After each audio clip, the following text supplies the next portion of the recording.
क'क्राझार जिल्लायाव दाख्लैबावै जि एनकाउन्टार जादों दा बेखौ भुवा होननानै किसुमाना बुंदों दा बेखौ भुवा नंमारगौ ना थार एनकाउन्टार जामारदों बेखौ नायबिजिरनो थाखाय जिहेतु मोनसे इनकुवारि कमिटि दाबाय आरो बे इनकुवारि कमिटिनि रिपर्ट मा फैयो बेनि सायावसो बे रियेल ना आनरियेल बेखौ मिथिनाय जागोन ओरैनो जेबो प्रुफ गैयाबाथ' पुलिसा जिखुनु खामानि मावा बेनिखाय हयथ' पुलिसनि आखायाव किसुमान प्रुफ दंमोन दा बे प्रुफ थानायखाय हयथ' एक्सन लादों नङाबाथ' जास्ट एरेस्टल' खालामगौमोन प्रुफ गैयामोनब्ला बेनिखायनो दा बेखौ जों भुवा होननायाव बेसेबां जुक्ति हंगत बेखौ साननो गोनां जागोन बा बेनिखायनो बे गासैखौबो मिथिनो थाखाय जिहेतु इनकुवारि मोनसे कमिटि दादों आरो बे इनकुवारि कमिटिया जि रिजाल्ट ओंखारो बिनि सायाव जों बेखौसो जों गनायगोन जों लुगैया जे बेबायदि जाथाय जाजाथों जे बेखौ लुगैया बर' ओनसोलाव जों अरायबो गोजोन थासारिखौ लुगैदों मानोना गोजोन थासारि मोननो थाखायनो थांनाय 2020 मायथाइनि 27 जानुवारिखालि मोनसे सुक्ति खालामदों बे सुक्तिनि गेजेरजों जोंनि गेजेराव मोनसे जौगानायनि हाबाफारि लोगोसे गोजोन थासारि सफैदों आरो बेखौ जों जिकुनु उपायावनो कन्टिनिउ खालामनांगोन अब्लासो जोंनि गेजेराव जौगानाय फैगोन दा जिखिनि जाथाय बे साननैसोनि भितराव जादों जे बेखौसो साननो गोनां जादों जे किसुमाना व्यक्तिगत स्वार्थ बिहाइन्ड द स्क्रिन साम पलिटिकेल एजेन्डा दङ आरो बे पलिटिकेल जायफ्रा मटिभेटेड मानसि बिसोरनो जोंनि साननो रोङि सेंग्रा माखासेफोरखौ थुखोना होनानै दिनै गावस्रा मुलाम्फा आदाय खालामनो नागिरदों आरो जों बेखौसो नुहुरदों बेनिखाय जों खावलायदों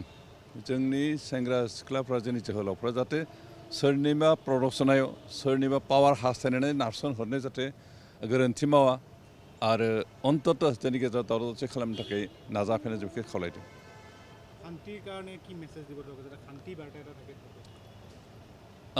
बर'लेण्डआव जों अरायबो गोजोन थासारिखौ लुगैदों आरो बेनिखायनो जों खावलायदों जे जोंनि जोहोलावफ्रा जोंनि गोरों गोराफ्रा जोंनि मेलेमजिबिफ्रा बोरै हागोन बोरै हाया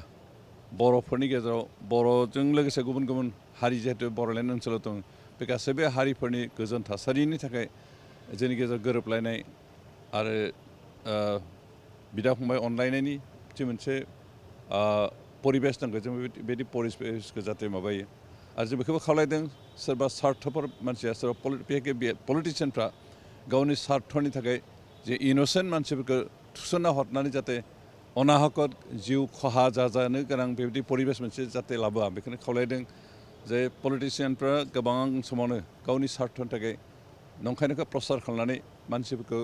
खैफोदाव गाब्रहोयो आरो बेबायदि खैसार खालामनायनिफ्राय जाहाथे बिथांमोना गोजान थायो जों बेखौसो खावलायदों जोंनो नांगौ गोजोन थासारि आरो अब्लासो जों दिनै जौगानो हागोन जों जाथि हिसाबै गोबां बोसोर सोमावसारनायाव जाथि हिसाबैनो ओनसोल हिसाबै बेकवार्ड जाना थाबाय गोग्लैसोना थानो गोनां जाबाय आरो बेखौ जों दिनै लुगैयाखै जोंनि जाथिया जोंनि हारिया जोंनि ओनसोला गोग्लैसोना थानायखौ जों लुगैयाखै बेनिखायनो जोंनो गोजोन थासारि नांगौ आरो बे गोजोन थासारि लाबोनो थाखाय गासैबो फसंथानफोरनि दैदेनगिरि गासै रोखोमनि सुबुं जोंनि फरायसायानो जा थुनलाइगिरिफ्रानो जा थुनलाइ आफादनि आफादगिरिफ्रानो जा बा गुबुन गुबुन संगठननि बिबानगिरिफ्रानो जा बिथांमोनखौबो जों गोजोन थासारिनि थाखाय खामानि मावनो थाखाय खावलायदों